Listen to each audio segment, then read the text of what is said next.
Moving on to our next discussion this morning. For many years, stories of missing persons have been told on different social media platforms, newspapers, radio and television channels. Now, while the bodies of some people have been found, others who were not so lucky have remained missing, denying their families the opportunity to bid them a proper farewell.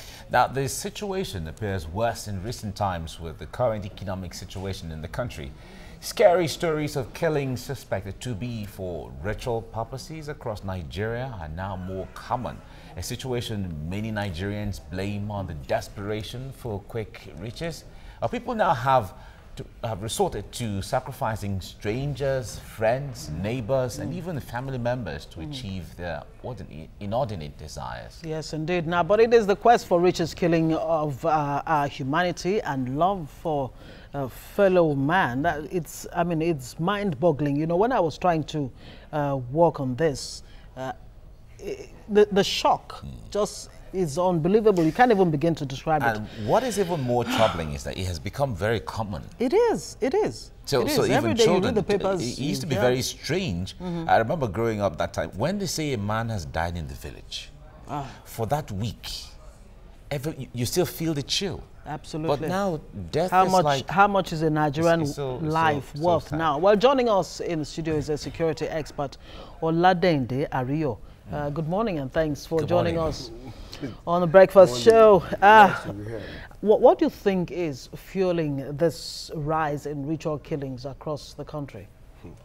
Whether ritual or non-ritual, it's killing. Killing is killing, for all I care.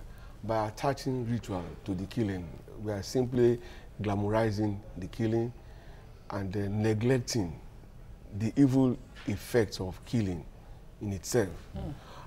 For, like I said, I grew up in an environment where, like you recommended, the death of even old people brought big chill down the entire community for days, weeks. But now, pick any newspaper, go online, the way they report killings, and it's painful because you're talking about human lives now, that which we cannot make and then we easily destroy. For me, it's all boils down to just one issue: lack of and loss of value. We have become so depraved that the two things that matter to us now, money and power. Okay? People kill this, according to what we've been reading, which I still cannot understand, they kill people to use parts of their body for rituals. How my liver or kidney can convert to dollar or naira, I don't understand. And if you cut my head, how that will make you become a governor, I still cannot connect. With the best of experience that I've had growing up in Abeokuta, I grew up as a Christian with a neighbor, a Muslim, and of course we had people in our families who are traditional worshippers. I mingled with them. I didn't see these things. They had rituals. They were using animals.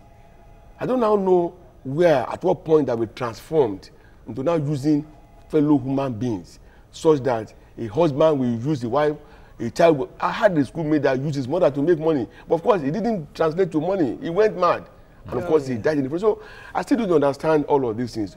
Let's be looking at killings as killings. Live ritual, non-ritual, whatever. We've lost our value system so much that human lives mean next to nothing. All right, but if we have to, like you took us down memory lane at the time.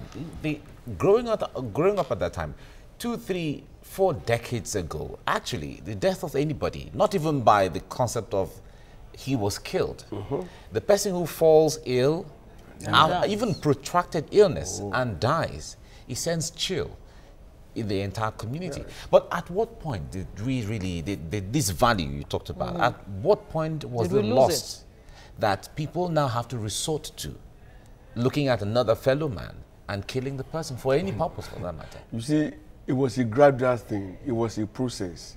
It wasn't an event. And it started at the point where we started glamorizing money and power. At the point where your friend that didn't pass school science, but was lucky enough to join politics, became a council chairman, and could pay your annual salary. Okay? At the point where integrity and character no longer mean anything. At the point where we started worshiping money, it's all about how much money do you have, what kind of car do you drive. or what kind of dresses do you wear, how often do you travel abroad with your children, you travel first class, whereas I have never, as it was then, maybe I had never even boarded a bus or something. So at those different levels, we started walking away from sanity, from a reasonable value system, and walked into glamorizing wealth, money, and power. So now we have completed the circle so much that pick any paper today, the frontline news you will read is about one person murdered somewhere, some body parts missing, and all of that. And I've been asking, show me where somebody's kidney or private part has transformed into currency. I've not seen it. And why must you murder me to be my governor anyway? And by the time you kill so many of us, who are the people that will enjoy the benefit of your skill as a governor, or capability or competency? You just reminded me of a story that, went almost viral just last week, where a young man in the southeast, unfortunately, was arrested for trying to use his father, his mother, his siblings, and his friends to make money. Now, when you have made the money, who will enjoy this money? Who will enjoy the money? So there is this general perception, and it has nothing to do with ignorance or illiteracy, because you find even educated people, I mean, you just talked about politicians, and such people who are they themselves actually victims? Because I read somewhere, somebody was trying to recommend a solution to it, and he said, take out the herbalist who is taking advantage of people, because money seems to be at the bottom of it. I'm a herbalist. I prepare herbs for some common ailments. So I'm not going to sit there and allow you to use that word herbalist. So there's a difference between a herbalist and the juju people who do all those things. One, number two, let me also tell you that the way they color traditional African worshippers or religion, we also have pastors of the Christian faith, alphas, or what they call them, of the Muslim faith involved. So it's not a generic thing. It cuts across the status, faith, and all of that. And 2 days ago, we had the trending video of a church where 2 human beings were exhumed in Ogun State, not somewhere very far away from here. And you keep asking yourself, and they asked the man, you people pray here? He said, yes. Why did you have to go this far? He said it was the devil. And that is the big question. Must we always allow the devil to take charge of our being as a people, as a community? Must we? Again, how far can we go in surrendering now to evil and dark forces, knowing that this person you are going to kill it's not something you can, I mean, it becomes, you can't bring them back, number one. If you can kill me before television cameras, fine, maybe the law says you can go ahead. So they know that what they're doing is just that. It's not right, it is wrong. And these are things that happen in the dark places, in shrines and everywhere. And when you see all these people, they have an affiliation to one religion or the other. Which religion promotes these things, I don't know. I can tell you for free, though I grew up as a Christian, but I attended Islamiyat, so I know a bit of Islam too.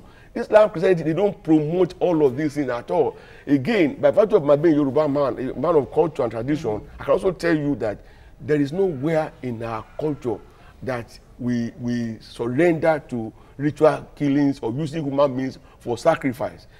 The white people, when they came here, they lied against our grandfathers when they said they made ritual killings and they had to stop all of that, all these Calabar twins and all that story. I refuse to believe them. Because when you now come back now, all the herbs that were condemned then are now being promoted, okay? They were just stories used to discredit our ancestors. So I can tell you that it was never part of us. The only time that they said it was used when the king died and had to be buried with some slaves or whatever. Again, that belongs to... Of course, Soyinka has a book, Death and the King's Horseman. Yes, but you see, that was a fiction anyway. Yeah. Exactly. For me, it belonged to the Dark Ages. I'm also a writer, so I can generate any idea and present it and make it look like it's very real. To that extent, I still find it unacceptable.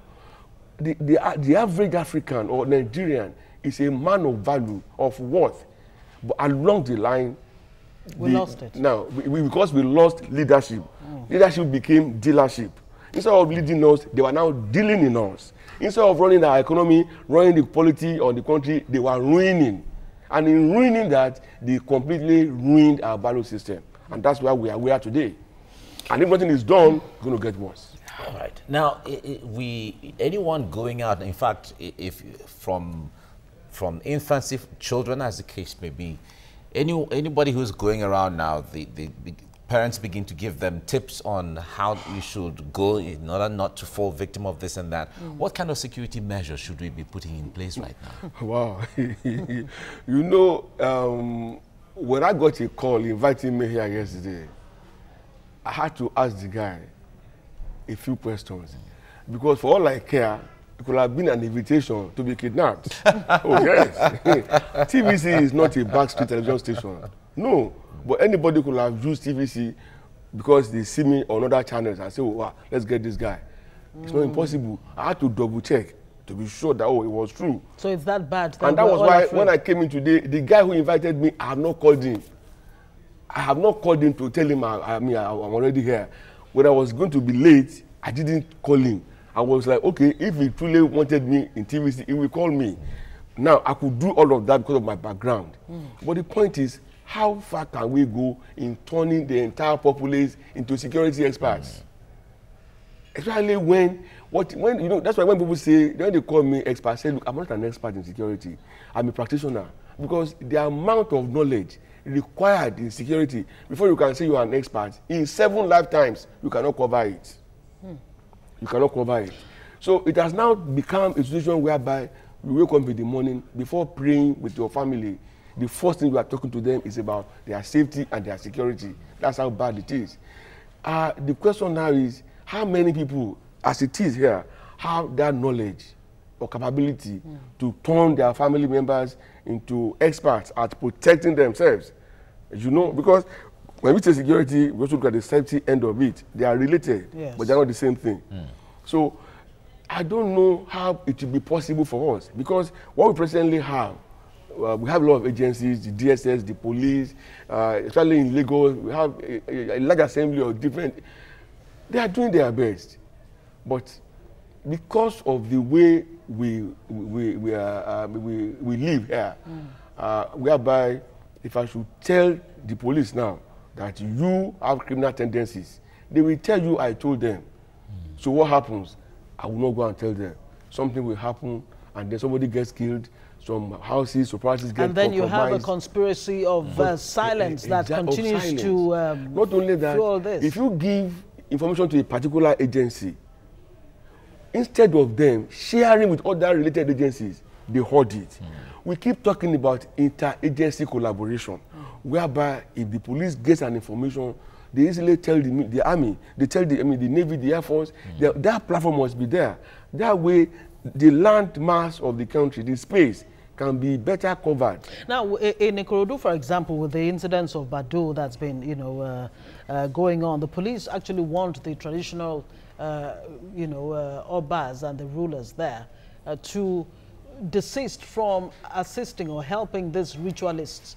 As a matter of fact, the police actually came out to say, look, you traditional rulers, you are the ones behind, actually sponsoring this, these ritualists and all of that. Now, it now begs the question as to the relevance of the traditional institutions. If this is what they are sponsoring and, contributing to. Okay, I shouldn't have gone there. No, okay. Perfect question. Yes. No, you see, one of my weaknesses is that I say it as it is. I don't run away from reality. I don't run away from facts and truths. We either say it now and we perish with it, or we keep quiet, yet we still perish with it. The question is, what connected Badu and traditional rulers? The experience over time. When these things start happening, a pattern will emerge. And people will begin to connect the dots, and they can then make sense out of the nonsense. A traditional ruler was arrested in Ikorodu as being a part of those sponsoring Badu.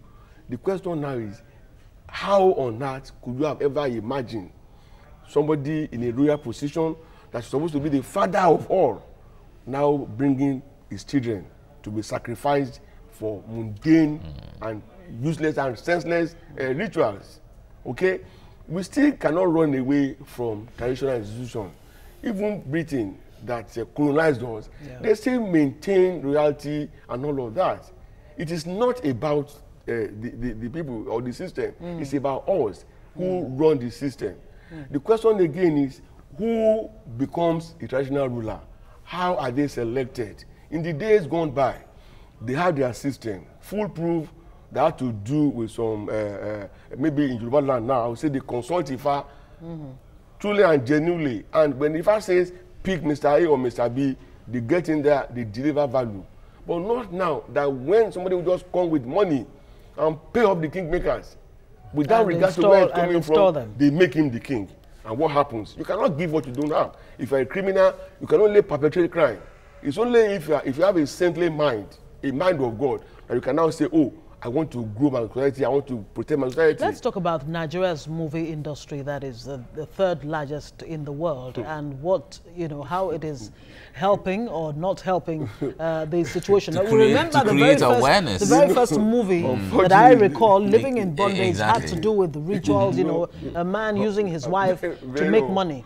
Is that what has actually fueled this? That it's in our faces that, look, you cannot make money or, become powerful without sacrificing a human being. And in the schools too, the secondary schools, the universities, you have cultism going on, and there's blood somewhere when it comes to initiation and all of that. You see, it's a no-no situation, and it's a no-win situation. Whether all lose or whether win.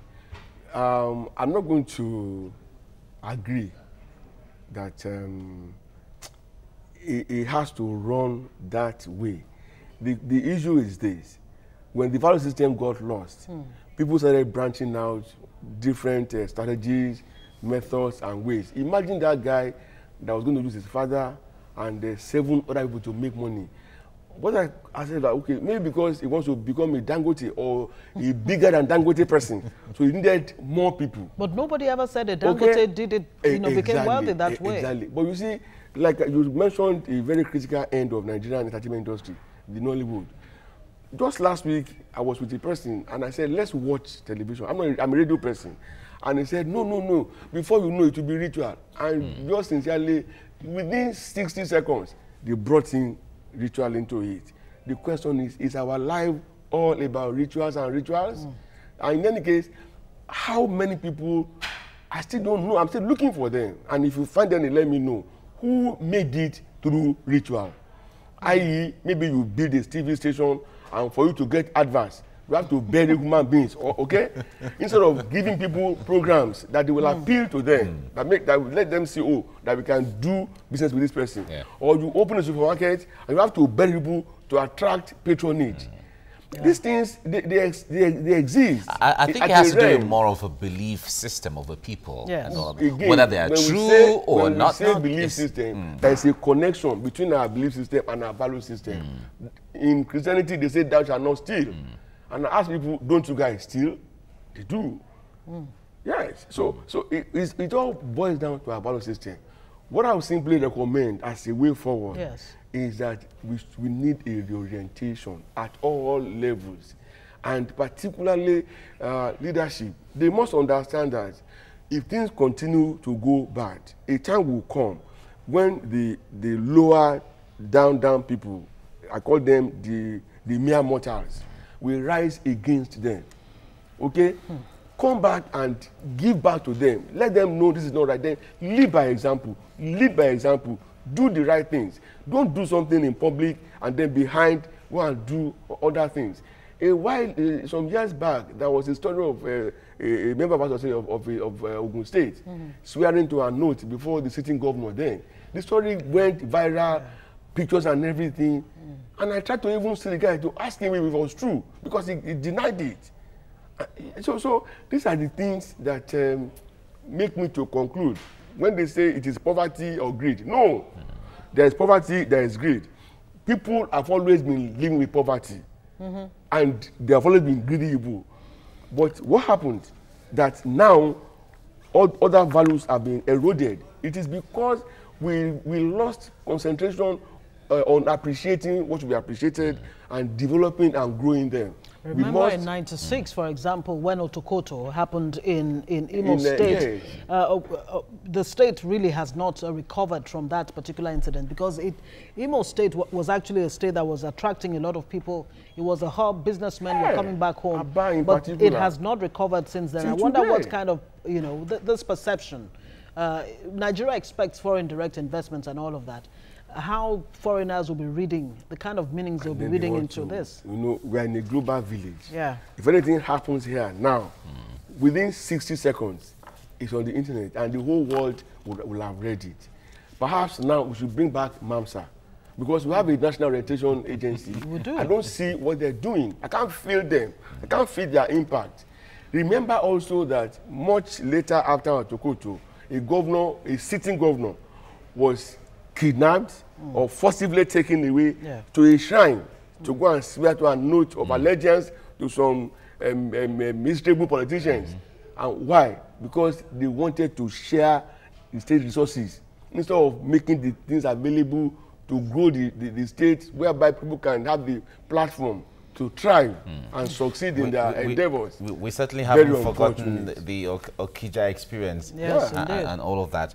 Well, this is where we have to leave it for here right now. Oladinde Ario, security practitioner. Thank you. Thank you so much. Yeah, I like that. Thank you so much for coming. My pleasure. Thank you. Have a nice